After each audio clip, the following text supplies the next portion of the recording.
Thank you so much for doing this, first of all. I want to say officially, thank you so much. Pinterest is one of my, I said this off camera, it is one of my favorite brand universes that exists. And at that scale, especially, they're so hard to do.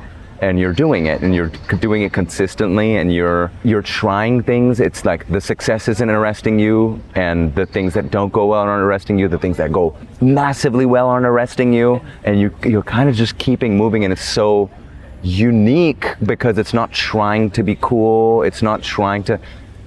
First of all, how? I mean, first of all, I have a great team. Like the House of Creative team is amazing, and they get better and better and better, and they keep topping themselves. And I'm always like, I don't know how you guys did this, but you did it again. Like with our beach this year, Manifestival, 3rd year, love it.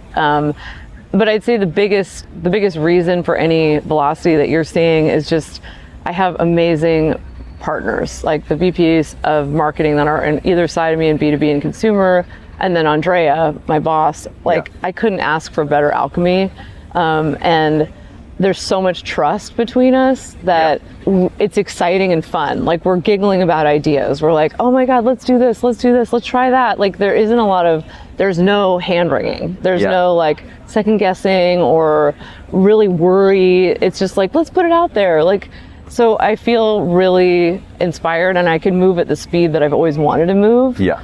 And just have fun. Like Isn't it funny that like I just described that not knowing the internal thing, like you can see it externally, your alchemy between what I wanted to talk about B2B and B2C in a second too, but you can kind of see the alchemy of the team in the work on how coherent it is. Good, yeah. I consider you one of those people who are inherently creative, that understand the business. Do you think that's nature or nurture? Is it like people are creatives who understand business, or is it creatives who go and learn that and expose themselves to that and that stuff? I think it's both. I think I got to a point in my agency career where I was craving something a little different. Like I was exploring, big kind of agency jobs at the tail end of my 14 years agency side, and I went brand side for the reason, like something, I couldn't scratch the itch on the agency side. I think because I was always really interested in deep relationships with clients. Like I was kind of like, how many widgets are you selling? Is this working? Like what, what's the effect of the work we're doing? And I felt like it was a little blocked. It was a little opaque. You kind of get, oh, we got this many impressions or whatever. Like I just was I wanted to go deeper. And when Nest called, which was my first brand side job, I didn't know anything about smart home products, but I learned really quickly. And I also felt like the first Black Friday thing I did for Nest, I was like, oh my God, we sold so many thermostats. And the creative was beautiful. Like I treated it like it was an Apple campaign. It was like, this is gonna be the most gorgeous, I remember the photography, I remember all of it. And I was like, this actually made a difference in the bottom line. And that kind of started feeding the beast. And I felt like in every level, from packaging all the way to the biggest brand campaign, I could have an effect that I had never had before, and I was excited by it. I'm like, oh, I get to do packaging at scale. I get to do retail at scale. I get to try all this stuff. And I never put things in different classes. Like, oh, that's for that team, or that's for this team. I just was like, oh, I just want to get my hands on all of it. As I've been brand side now about 8 years, and it's only deepened. Like I absolutely love working hand in hand, because I think marketers and creatives win together on things, like truly together. The Anselmo and Fernando, the, Steve and Lee, like those pairs are really unstoppable. And I think there's also creative people that only really thrive around other creative people. And that is wonderful. Like I love that. And I think people should listen to their hearts always. And that's the agency world. Yeah, and I think that's why agencies are always going to survive, because there's always going to be groups of people that want to congregate around someone like you, or, do great work and just like really band together and do that stuff. I think for me, it's just been interesting to kind of go wider, and I guess that's nature maybe at that point. Yeah. Now back to Pinterest. You're building such cool pockets of IP.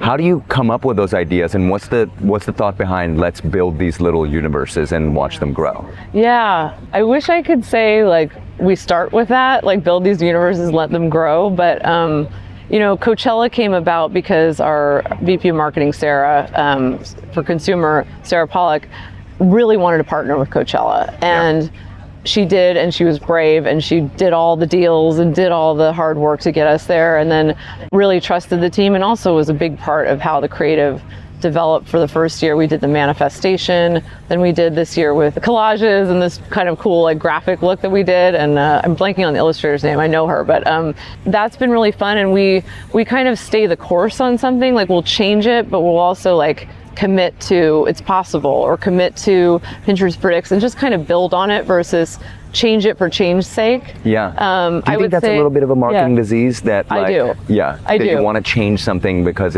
you've seen it too long? You've seen it internally too long. Yeah. And I always remind people, like, your chance of wear out is so, like, it's just almost not possible right now with how fractionalized media is. Yeah. That we should stay the course. Like, I feel like people's fear of wear out make it so that it never wears in, really. Yeah. Nothing really wears in. Yeah. And you have you've done Pinterest Predicts. Yeah. And then next year you've done Pinterest Predicts like on a massively larger scale. Right. Same with Palette. I feel like these are little business units. Yeah. That, we used to look at Pantone Color of the Year. Right. And now I feel like we're going to start looking at the Pinterest palette. Yeah. These things seem like little business units. Do you think about them that way to start? Or do they start as ideas and then you invest in them so much that they become that way? It's interesting with Pinterest palette in particular, that came out of the creative team. We were looking at Pinterest Predict's work, and we were like, why don't we have our own palette? We're Pinterest. Right. Like, why aren't we the pace car? Yeah. Let's disrupt this. It doesn't have to be only one company putting out the color of the year. And so that was really exciting, and the whole team was like, yes, let's do this. Yeah. It was a freebie, right? There was no actual investment. We just made it. We made a cool video. We put it out in the world. And then that year, I remember when Andrea posted the Pinterest palette, it was like the most liked, most shared thing she'd ever posted, as far as I know. And so we built on that. And then now we have brands approaching us that want to kind of get on board and partner with us on the palette. Yeah. And so it's picking up its own momentum, which is super exciting. And there's infinite amount of things we can do. We just worked with Emma Chamberlain to launch her coffee brand, and so we're really kind of looking outwards and going, there's so much equity in our brand right now, and especially with Gen Z, that anything is possible, and we're ready. We're like, okay, let's do it. The brand connects so well from B2B to B2C. Do you even look at them as those two things, or not? I looked at it like, this is a huge opportunity. I absolutely adore Stacey Malone, who's the VP of B2B marketing. Instantly loved her strategic mind, was like, I want to make work for this woman that is awesome. And we put the best team on it. We put an amazing creative team on it. They did this first P is for performance work, which I still love. We still get a lot of attention for, and we set that into motion, and we had fun with it. We said, okay, we have a tremendously complex amount of information to convey. Yeah. Like, how do we do this in the most kind of stopping way that also treats B2B people, performance marketers, like people? Like, they watch the same entertainment we do. Right. Why shouldn't this be awesome and fun? Because they get hit with the B2C message, and then they get hit with the B2B message, and often they're coming from two universes. Right.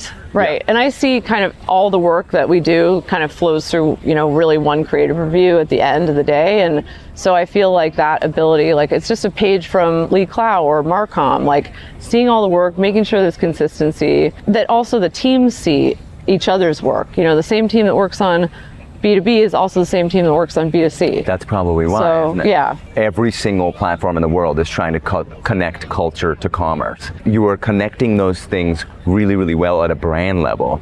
It doesn't feel like that. Is that a conscious thought that we want to become the commerce destination or commerce brand? I mean, absolutely. I think our CEO puts it best, which is that, for years, it was window shopping on Pinterest. Like, you could look at a lot of things, but you couldn't buy them. He famously says the stores are now open. And so we've been working extensively, our engineering team, our ads product teams, to make sure that the pins are shoppable, because people love shopping on Pinterest, especially now a visual search allows people to go deeper, find the things they really love, name the things they love. Oh, that's maximalist, I didn't know. Or I love polka dots, I want to see all the things in polka dots. Right. And I think that's only growing, and I think it's going to be more and more useful as, you know, AI and that's where the world is going generally too, right? Like especially in our world, and that you used to make the Papa John's commercial. Right. And then you used to be like, okay, now I have to go pick up the phone and call Papa John's to see if they have pizza tonight. Yeah. Instead, now the commercial is the thing you say, okay, I want that pizza. Yeah. And I feel like you guys That's are doing true. it the best. That's a good which way is to like, put it.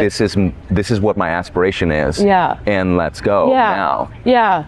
And being able to also isolate the thing you like in the photo. Like, you know, someone might like the pair of sunglasses, and it allows you to kind of pick that out, say who is that, without actually physically, you know, using a Google Lens or something like that. You can do it in the ads you're seeing, which is, I think, was kind that of a nice. big revelation from you coming from creating content that didn't have to go all the way to like into somebody's wallet? Well, I can't take any credit for any of that innovation. That is all our engineering teams, our design team. Donna Cho runs that, and she's really led the charge of visual search, like figuring out how to make the tool, you can grab things, you can shop things, like that's all what we've been working on engineering wise for the last 2 or 3 years, I would say. I worked with you for 1 second at Google. Yeah. And you've done all these different brands like Nest, Google, Pinterest. Yeah. How do you, and you don't have a house style. Like Yeah. you as a person don't Yeah. have a house style. I hope not. Which is an amazing compliment. Oh. How do you go into a place like Pinterest from a place like Google? Very different brands. Mm-hmm. And also when you went to Pinterest, how do you go there and say, I'm not gonna bring me to this equation, I'm gonna find what this thing is? That's a great question, and I'm glad you asked, because when I got to Pinterest, I felt like I had to find the heart of the brand. Yeah. Like I felt like there was some great strategy in place that Neil Barry and 21st Century Brand had done, but I felt like I was on an excavation mission. And at one point I talked to a comms person in Europe, and she's like, you need to read Evan Sharp's speeches. And Evan Sharp and Ben Silberman founded Pinterest, and Evan Sharp was kind of the like creative, you know, architecture background brain who really made the pin grid and and also I think deeply understood the heart of Pinterest and what it does for people. Like he linked from, you know, linking visual ideas and pinning boards is actually a form of creating your identity or building confidence. Like he went really deep. I still pull up his speeches at least once a month. Yeah. Because I know that the true heart and soul, the biggest reason for being that Pinterest is right there. If you can connect to that, and then we built from that. We said, okay, if we're about self-actualization at the highest level, well, manifestation is a natural kind of expression of that. Yeah. And so we said, okay, we're the manifestation app. And from there, we built the Manifestival. We went to Coachella and did the manifestation. It's not always literally that. Like we don't say that as much anymore. Maybe in B2C and Coachella, we didn't say it this year. But I think just diving in, and it's not about me. It's about what's there and how I can build on that. First of all, it's crazy that you went through the origins of the story, because I feel like there is a truth to that people forget and say, I want my new line, a new thing. Yeah. And I love that you called it an excavation mission instead of a construction mission or an architecture mission. Because it feels like whenever a new marketer or a new creative comes into a challenge, they want to architect the brand and not excavate the brand. Because the brand is usually there. Right. It's just covered up with a lot of stuff. Yes. Yeah. You just have to find it, you know, and with Google, the same thing. I mean, I really anchored to some of the amazing work Creative Lab had done with BBH, and like that, like I was like, if I can be as good as that, and I don't know that I ever was, but I still think like, I don't know, finding the heart of a brand is the fun part, and it's not you. Like I don't want to project onto it. Because it has to be authentic. It has to be built from something, and I was feeling like some of the work that had been done was inauthentic. Like I looked at pictures of Ben and Evan grinning and making Pinterest, and I'm like, this doesn't feel like that. Like that energy is different. There's an innocence to Pinterest. There's an openness. It's interesting. You know, it's not cagey. It's not cynical. It's very like, I'm here. I'm vulnerable, and I'm me. And so I wanted to kind of get that into the work.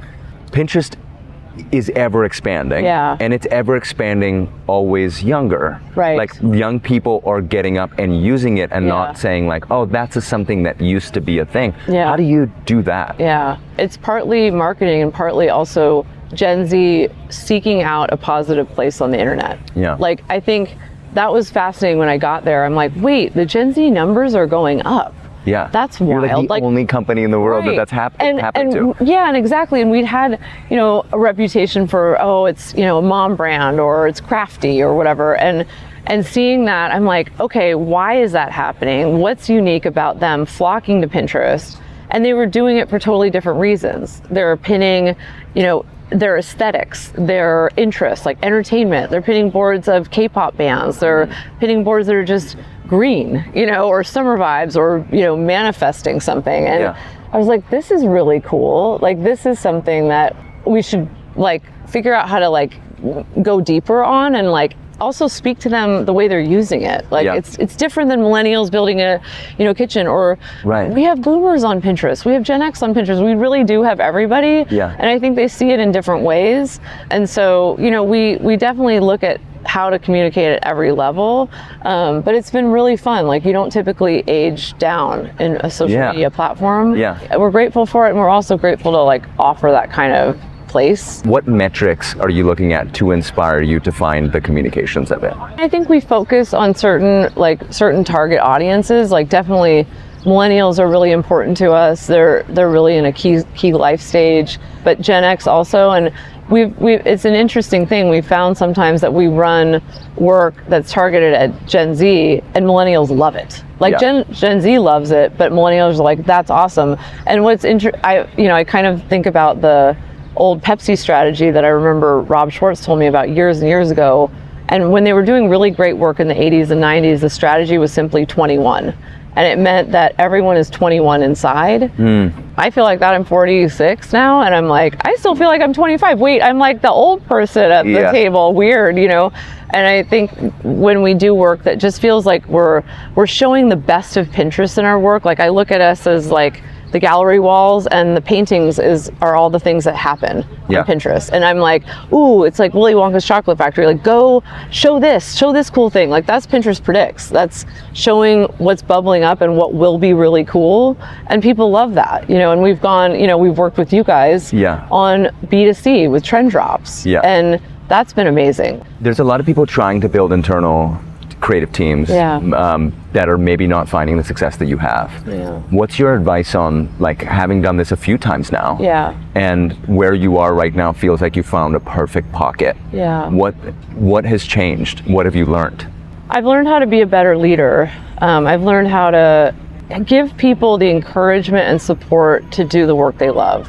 I try not to touch it if I don't have to, or I don't feel like I'm going to add something to it. I'm like, that's great, ship it, awesome. And so I've really tried to set the bar high. I said, and this hasn't happened this year, but when I first started Pinterest, I said, let's become the most awarded brand side agency by 2025.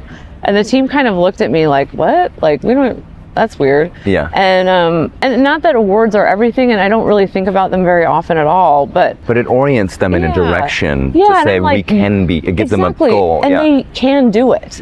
That's been great. Is the team that I inherited are the people that are doing many of the people that are doing all the work that folks love, and then I brought in a few really, really talented people, but I didn't turn over the team. I always feel like you can build from what you have. Same with Google. A lot of orgs sort of put their creative people under me, and it was consolidated, and I'm like, okay, this is what I got. Let's do this. That was a surprising element for me, by the way, because when I saw you go from Google, I thought, oh, I know the team that you are so comfortable with. And I think that's a point of a creative, right? You can do a lot more, a lot faster, a lot better. When you have your core team that you've known for a while, you have a shorthand with. But you didn't end up doing that. You didn't end up just blasting Pinterest with Google people. No. I mean, I think I hired a couple. Becca Morton came from Google. Gage we work with.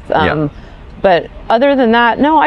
New talent is fun. I like meeting new people, and I like seeing what they have to offer, and I like seeing people who maybe we're sort of stalled out or about to leave Pinterest. Like one gal who's such a star, someone was like, yeah, she's got one foot out the door, but she's really talented. And I wrote her on LinkedIn. Her name is Michaela Brookman, and she's one of our, just an exceptional creative director. And I was like, please just like wait, like I just got here. Please come back from wherever you are and like give me a chance and like let's see if we can do this. Oh, and that's awesome. So I heard she was really good. She turned out to be great. So I don't know. I think that's the most fun when you can kind of like breathe new life into something and see where people go. You said you had to learn how to be a leader. Yeah. And sometimes that means letting go of the creative in you. Yeah. By the creative, I mean the one who wants to do it. The one who wants to like, I have the solution. Yeah. Because you're intelligent, you're smart, and you can come up with a thing that you think is right in the moment. Yeah. And you have to then run to something else. Yeah. Was that difficult? Yeah, and I think there was a turning point when I sort of realized that it was not about me anymore. And luckily, when I was really young, or I guess, I don't know, I was 28 or something, I did the Pepsi Refresh project for Chiat. And that became like a big campaign. It was well known. And I felt like I'd achieved the big thing. Right. And that allowed me, I feel like, to let go of trying to prove myself in that way, like me, the creative, like I was impressed with what I did, and that was what mattered. Oh yeah. Like I felt like I'm satiated in a way. I feel like that's very unique though, because I know creative directors who were won 6 lines last time are trying to win 4 more this year. Like it's a thing. And then especially in agencies, we have a lot of culture. Like when you say, oh, that agency has a toxic culture. Right. It's usually because the person at top cannot let go of the things. Yeah. I fired myself. Yeah. I wrote a letter to my creatives. I fired that person. And then oh, interesting. And I took I wrote a new job description as the CEO. Yeah. I took that job. I changed my job on LinkedIn. I changed my job in my email signature. I had to like do this. Oh, wow. I don't think anybody at the company cared that much, but I had to publicly say, that's cool. I'm taking this new job. I love that. And I would love for you guys to see me this way. I love that. And they were freaked out because they were like, if you're not the creative, what happens? Yeah. And I had to tell clients that like, the work is going to get better. It's not going to get worse. I promise you, it's going to get better. Yeah, no, I think that's that's really cool. I mean, you always do inventive things like firing yourself. Of course, you did that. No, but you have to, because otherwise you mentally don't switch. Yes. I kind of changed my wardrobe. I had to like mentally switch myself. Yeah. And then stop answering. There was things I would see and immediately like call somebody and with an idea and then call them back and be like, actually disregard everything that I said. Because I'm not supposed to do that in my new job. No, totally. Yeah. Totally. And I think with Chiat at that moment in time, I inherited a big team. I went from managing 4 people to like 20 people and sort of overnight. But I knew I was peers with a lot of these people and they were super talented. And I felt like I could uniquely offer the thing that they needed the most, which was protection. Yeah. It was support. It was encouragement. It was like, you're awesome. And that was so fulfilling. I'm like, oh my God, I'm just like, that's what I can do. That's my superpower. Yeah. Is like block and tackle at the top. I knew how to manage stakeholders and let them do what makes them great. Yeah. And being that kind of buffer has been really like my sweet spot, I think. I want to talk about something personal. You stopped drinking. Yeah. In an industry where we are, like everybody I run into is literally like, oh, I drank too much rosé and all that stuff. Right. And last year I came in and I didn't drink. And I remember people looking at me just like, half was what is wrong with you? But I could see the half saying like, I wish I could do that. Yeah. What has that journey been like? And what has that journey been like in this industry? Yeah. I'm so happy you asked that because I've been really quiet about it, but I also feel like not drinking has literally unlocked the most creative years of my life. That's amazing. I feel like people need to hear that though. That's why I asked. It's like a clear division line. And I actually stopped drinking right before I went to Pinterest. I was drinking a lot towards the end of Google and I just decided it was kind of on a whim. And I'm like, I'm done with this. I don't want to do this anymore. Yeah. And candidly, I don't go to AA. People like that works for so many people. It's not something that I spend a lot of time thinking about. I wake up and I have ideas. I wake up, I feel excited. I have no more moodiness. I was moody for like 15 years and I had no idea it was about alcohol. Yeah. Like I had no idea it was affecting my mood. I was like, yeah, sure, no. Or your creativity. Right, no. Yeah. And I feel like centered and whole. And I was at a dinner last night and everyone was it was like a wine tasting dinner, a beautiful dinner. And I'm like, I'm so not interested in the alcohol part of this. Yeah. Because it just feels like it stops me from being productive. And honestly, I gotta say, in 2.5 years, I felt a little bit of pressure, like why, Yeah. but only a couple times. Like I really think and I was worried about that when I decided to do it. I'm like, especially how taking am I a new gonna job, you're in this industry. Right, and I went out to dinner with the Pinterest team when I first got there, and everyone was, everyone, like most people had a drink. And I'm like, oh, this is so awkward. It's going to be so weird. And then I just was like, I'm not drinking. Yeah. And then that just became a thing. And now people like will grab me a non-alcoholic beer for me or something. And so it's just, I don't even think about it because it feels so good. I can't imagine going back. Thank you for sharing this, by the way, because I think this is going to help a lot of people. I hope so. Because I think this is a new generation. I think they're more comfortable with it. Yeah.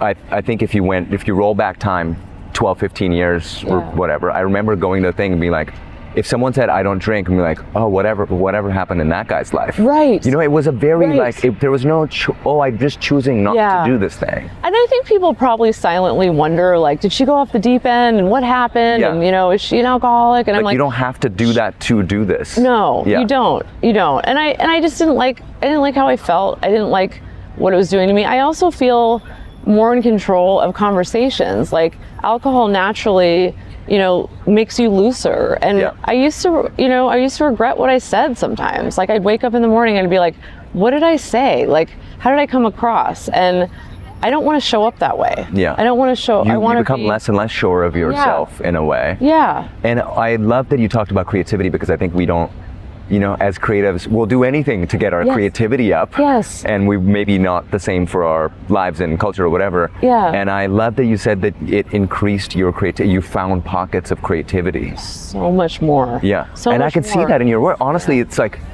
what you're doing at Pinterest. I've told Andrea, I think this is one of the coolest brands. Thanks. I don't know how you have all the traditional. You're such an advertising marketing nerd. Yeah. You know all the strategies from Pepsi from the 80s. Yeah. And you have all this traditional education and you have spent time in the traditional system, but somehow you choose to ignore it when you make it at Pinterest. I feel like I don't know how you do that. Oh. Is there a thing? Is there advice for people who are facing this new era of the world and have spent 28 years at an agency or a brand and now are just like, oh, I can't unlearn this stuff? Yeah, I just block it out. I can't think about the noise. I can't do anything if I'm looking everywhere else besides in my own heart or Evan's speeches or something Andrea said that's really like an unlock, or it's all those things are around, and I follow my heart so much now. I was like, you know what? I'm not winning in this traditional sense. Yeah. Dave Droga, every year he went to Cannes, he picked up like 300 Grand Prix. Yeah. That's never been me. But I think that I can contribute in maybe different ways or around the way or somehow. And so I just have to kind of follow that. And if it's working, I'm like, okay, great. That's a different way in. And maybe that's the whole thing about different voices. We can't all be cut from the same cloth. If I had a Grand Prix, if this Capri Sun was a Grand Prix, I would give it to you. Thank you so much for making one of my favorite brands. And thank you so much for doing it in such a cool way. I feel like there's so much to learn from you as a marketer, but there's also so much to learn from you as a creative and so much to learn from you as a person and a leader. So thank you for I feel the same way about you. Thank you. Thank you so much. Yeah. Oh yeah. 1, 2, 3. Great. Is that our slate? Yeah. All right. Good. Okay. Thank you guys. Oh man.